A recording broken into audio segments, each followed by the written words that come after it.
안녕하세요. 유상민 목사입니다. 오늘이 여름이 지나고 가을에 접어든다는 입추입니다. 아직은 더위의 기세가 여전하지만 그래도 가을이 멀지 않았습니다. 다가오는 계절을 누가 막을 수 있겠습니까? 그러고 보니 요즘 아침 저녁으로 제법 선선합니다. 우리도 모르는 사이에 계절이 변하고 있는 것입니다. 올 가을에는요, 짧은 여행이라도 다녀오고 싶습니다. 높은 하늘 아래 짙게 물든 단풍도 보고 시골 마을에 있는 작은 예배당에 들어가서 한참을 앉아 있고 싶습니다. 아니면은 예배당 바닥에 누워서 낮잠을 좀 자도 좋겠습니다. 별 5개짜리 좋은 호텔에서 하루 종일 빈둥거리고 아침에는 호텔 조식도 먹고 싶습니다. 동행은요, 있어도 좋고 없어도 상관없습니다. 올 가을에 이런 여행 할 수 있을까요? 오늘 우리 학생들이 교회에 와서 내일 예배 찬양 연주 연습했습니다. 먼 곳에서 오는 아이들은 엄마들이 데려오고 데려갔습니다. 아이들이 찬양 연주를 준비하는 동안 엄마들은 각자 알아서 아이들을 기다렸습니다. 저하고는요, 아이들 픽업하여 데려갈 때 잠깐 인사만 나눴습니다. 아이들을 학원에 데려다주는 엄마들도 대단하고 아이들을 교회에 데려다주는 엄마들도 참 대단하지 않습니까? 그것은 단순히 엄마들의 극성이 아니라 아이들을 향한 엄마들의 마음이고 기대고 그런 것일 것입니다. 그 마음이 참 고마웠습니다. 아이들이 그런 엄마의 마음을 헤아릴 수 있으면 정말 좋겠습니다. 오후에요, 전도사님과 사모님이 교회 꽃꽂이 아주 멋지게 해놓고 갔습니다. 두 분은 꽃꽂이를 할 때마다 어떤 마음이실지 문득 궁금하다 하는 생각이 들었습니다. 아무튼요, 내일 예배 준비 다 됐습니다. 이제 교우들이 예배에 모이기만 하면 됩니다.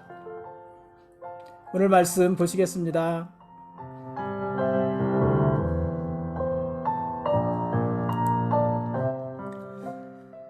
오늘 읽을 말씀은 예레미야서 51장과 52장 말씀입니다.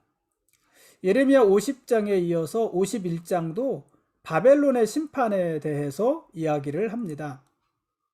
하나님께서 멸망시키시는 자를 준비시켜 바벨론을 심판하십니다. 그러니까 바벨론을 멸망시킬 자를 하나님이 따로 준비하셨다. 그리고 그를 통해 바벨론을 멸망하셨다 하는 말입니다. 바벨론을 멸망시키기 위해서 하나님이 준비하신 자는 메대와 바사의 통치자인 고레스를 가리킵니다. 하나님은 이 고레스를 통해서 바벨론을 심판하시고 바벨론을 심판하실 뿐 아니라 훗날 유다의 귀환도 주도하게 하실 것입니다. 바벨론은 수없는 정복과 약탈로 많은 재물을 쌓았고 또 오만하고 포악한 군주들이 열방 위에 군림했습니다. 얼마나 많은 나라를 정복했어요. 또 정복한 나라들로부터 얼마나 많은 약탈을 했겠습니까? 이 바벨론은 그러니 얼마나 부자였을까요? 부자들이었고 재물이 많았고 또 열방들을 위해 폭군들이 있어서 아주 포악하게 주변의 나라들을 다스렸습니다. 그러나 바벨론이 가진 그 많은 재물과 절대 권력도 하나님의 심판을 막을 수는 없습니다. 하나님은 징계의 도구였던 바벨론의 보복을 선언하십니다. 하나님은 바벨론을 열방의 죄와 시온의 불의를 심판하는 철퇴로 삼으셨잖아요. 그래서 바벨론을 철퇴로 삼으셔서 시온, 예루살렘도 무너뜨리고 주변에 있는 나라들도 다 무너뜨린 거잖아요. 바벨론의 역할은 뭐였냐면 하나님의 정의로운 심판을 수행하는 것이었습니다. 하나님이 그 정의로우심으로 유다를 심판하시고 또 주변의 나라들을 심판할 때 바벨론이 그 일을 수행하는 거예요. 하나님의 손에 들린 철퇴. 그러니 바벨론은요, 하나님의 심판을 수행하는 그런 정의로 하나님의 심판을 수행하는 그런 역할을 가진 나라가 바벨론이었습니다. 그런데 하나님의 심판을 수행하는 바벨론이요, 그 심판을 받는, 하나님의 징계를 받는 유다나 그 주위의 다른 열방보다도 더 악하고 더 잔인했습니다. 그들은 하나님의 형벌을 집행하는 집행자가 아니라 그저 주변에 있는 나라들을 약탈하고 살육하는 도살자들에 지나지 않았습니다. 이들의 이런 심한 만행에 시온이 탄식했고 그 부르짖음이 하늘에까지 닿은 것입니다. 그래서 하나님은 바벨론이 악행한 대로 그들에게 대갚아 주겠다, 이렇게 말씀을 하십니다. 하나님은 바벨론을 황무지로 만드실 것입니다. 찬란한 바벨론의 건축물을 모두 허물어 버리실 것입니다. 그들의 성벽과 궁전은 돌무더기가 되어서 짐승들의 거처가 될 것입니다. 하나님께서는요, 바벨론이 섬기던 우상, 바벨론의 신 벨도 벌하실 것입니다. 바벨론이 자신들의 신의 이름으로 저질렀던 모든 만행을 그대로 다 갚아 주실 것입니다. 역사에 보면은요, 강대했던 제국들이요 참 많았어요. 지금 바벨론이 있지만은 그 앞에 아수르가 있었잖아요. 아수르. 또 이제 이후로 누가 있습니까? 메데파사. 바벨론을 무너뜨리는 메데파사. 이들이 다 무시무시한 제국들이에요. 강력한 제국들. 조금 더 지나면 로마 제국. 정말 무서운 로마 제국이 나오지 않습니까? 그 역사에는요, 정말 강대했던 제국들이 많이 있습니다. 그런 제국들이 강성할 때는 그 제국이 역사를 지배하고 강대국들이 세상을 통치하는 것처럼 보입니다. 그러나 지금까지 수천 년의 역사를 지내오는 동안 수많은 제국들이 일어났지만 그러나 영원한 제국은 하나도 없었습니다. 지금까지 유지되는 제국이 하나도 없잖아요. 영원한 제국은 하나도 없었습니다. 그 말은 모든 제국이 결국은 망했다는 거예요. 무너졌다는 거예요. 한때는 무시무시한 힘을 가지고 세계를 지배했지만 어느 순간부터 그들은 쇠퇴해지고 쇠락하고 망했다는 거예요. 없어졌다는 것입니다. 이 바벨론의 영화는요, 100년도 가지 못해요. 그러니까 잠깐 이렇게 반짝 빛났다가 그냥 사라져 버리는 것입니다. 이 바벨론은 멸망한 다음에 다시 재건되지도 못합니다. 그냥 없어져 버렸습니다. 제국의 힘은 하나님의 손에 붙잡힌 도구에 지나지 않습니다. 하나님은 제국을 세우기도 하시지만 제국을 멸하기도 하시는 하나님이십니다. 그러니까 그 제국도요, 하나님의 손에 있는 것 아니겠습니까? 이상이 이 예레미야서 51장의 내용이고요. 이 예레미야 51장 마지막 절이 64절이에요. 근데 그 64절 그 제일 마지막 부분에 뭐라고 끝이 났냐면은 예레미야의 말이 이에 끝나니라, 이렇게 기록이 되어져 있어요. 이게 51장 제일 마지막 문장이에요. 예레미야의 말이 이에 끝나니라. 이 예레미야서는 하나님께서 예레미야 선지자를 통해서 하신 말씀이잖아요. 예레미야 선지자를 통해서 말씀을 시작하셨고 여기까지 와서 예레미야의 말이 끝났어요. 그럼 뭐가 끝난 거예요? 예레미야서가 끝난 거예요. 근데 예레미야서는 52장이 또 있잖아요. 그렇죠? 51장 64절에서 예레미야의 말이 이에 끝나니라. 그래서 예레미야서가 사실은 끝난 건데 52장이 또 있어요. 그래서 흔히 이 예레미야 52장은 예레미야의 부록이다, 이렇게 이야기를 합니다. 그러니까 실제로 예레미야서의 내용은 1장부터 51장까지고 52장은 부록처럼 붙여진 말씀이다 하는 말입니다. 그런 해석이 있다는 것입니다. 예레미야 52장은 예레미야 선지자가 심판을 예언한 대로 시드기야 왕, 유다의 마지막 왕인 시드기야 왕이 처형되고 예루살렘 성전은 철저하게 파괴되고 유다의 백성들은 포로로 잡혀가는 모습이 기록되어져 있습니다. 시드기야 왕이 죽고 예루살렘 성전과 성이 다 무너지고 유다 백성들은 포로로 잡혀가고, 사실 이게 예레미야 선지자가 예언한 말씀이잖아요. 그대로 다 이루어지는 모습을 기록을 하고 있습니다. 예레미야의 항복, 바벨론에 항복하라는 그 권유를 무시한 시드기야의 무모한 결정이 예루살렘의 비참한 종말을 불러오게 됩니다. 어쩌면은요, 이 시대에 만일 왕이 시드기야가 아니라 뭐 요시야나 또 히스기야나 다윗이나 솔로몬이나 이런 왕들이었다면은 이때 유대가 망하지 않았을지도 모르는 거예요.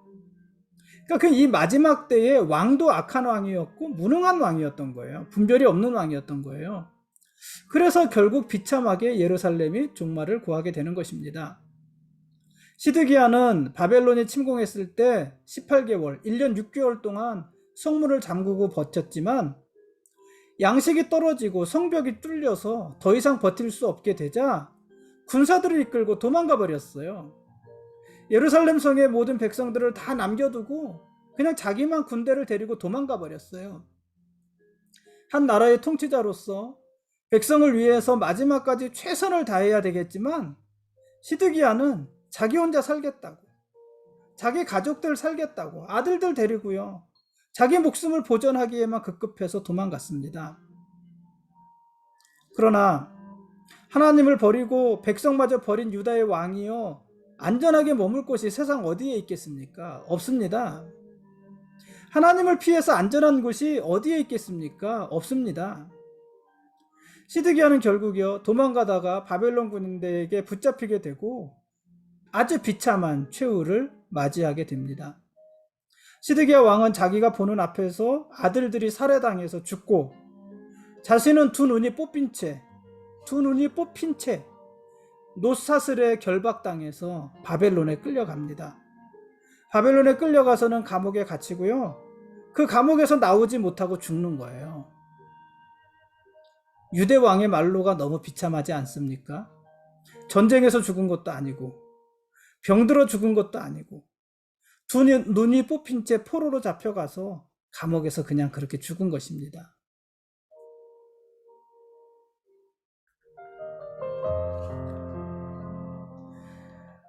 지금까지 예레미야서 51장부터 52장까지 잠시만요. 말씀에 대한 죄송합니다. 잠시만요. 네. 그 말씀에 대한 길라잡이였습니다.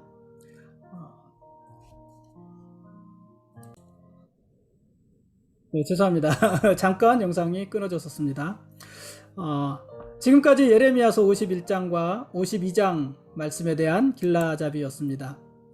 내일 읽을 말씀은 예레미야서는 오늘 끝나고요, 예레미야애가 1장과 2장 말씀을 보겠습니다. 예레미야애가는 예레미야서의 연장이라고도 볼 수 있습니다. 예레미야 선지자의 예언대로 예루살렘은 완전히 무너졌습니다.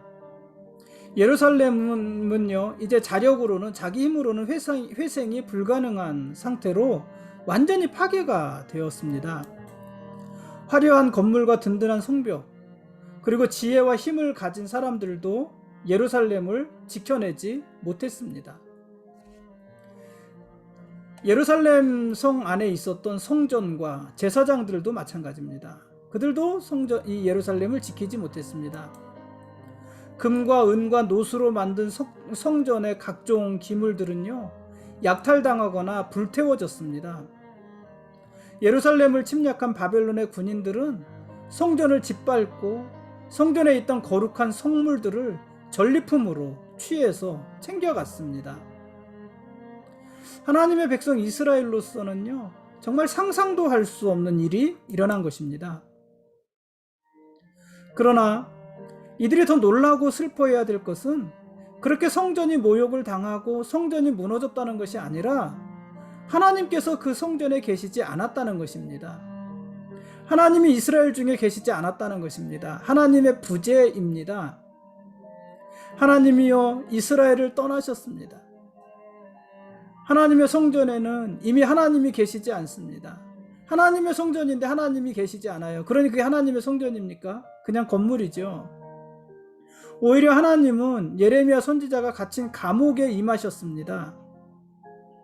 그러니 예루살렘이 완전히 망한 거지요. 이스라엘이 완전히 망한 거지요. 그러나 하나님은 이스라엘을 완전히 버리지는 않으셨습니다. 하나님은 이스라엘과의 언약을 완전히 깨뜨리지는 않으셨습니다. 하나님은 이스라엘을 회복시키실 것입니다.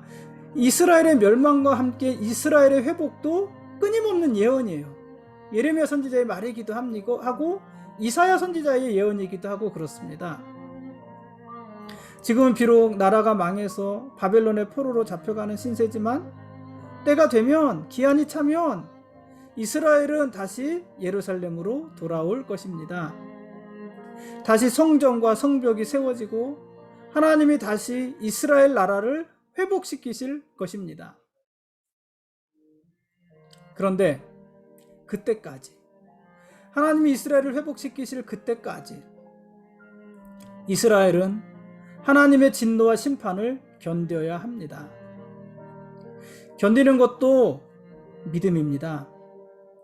고난을 참고 감당하는 것도 믿음입니다. 하나님의 일이 이루어질 때까지 그때를 기다리는 것도 믿음입니다. 지금 이스라엘에게 필요한 믿음은 바로 그런 믿음입니다. 어떤 큰 능력, 역사, 기적 이런 것이 아니라 고난을 견디고 심판을 참고 하나님이 준비하신 때를 기다리는 믿음. 그 믿음이 지금 이스라엘에 필요한 것이고, 어쩌면 이런 믿음이 코로나로 인해서 또 여러 가지로 인해서 힘들고 어렵고 앞이 보이지 않는 시대를 살아가는 오늘날 교회와 우리 성도들에게 필요한 믿음, 그 믿음이 그런 믿음인지도 모르겠습니다. 기다리는 믿음, 견디는 믿음, 감당하는 믿음. 이게 오늘 우리에게 필요한 믿음 아닐까요? 오늘은 여기까지 하겠습니다. 하나님이 우리의 왕이십니다. 그리고 우리는 그분의 거룩한 백성들입니다. 오늘 영상이 중간에 끊어지기도 하고요. 좀 문제가 있었습니다. 죄송합니다. 내일 보겠습니다. 고맙습니다.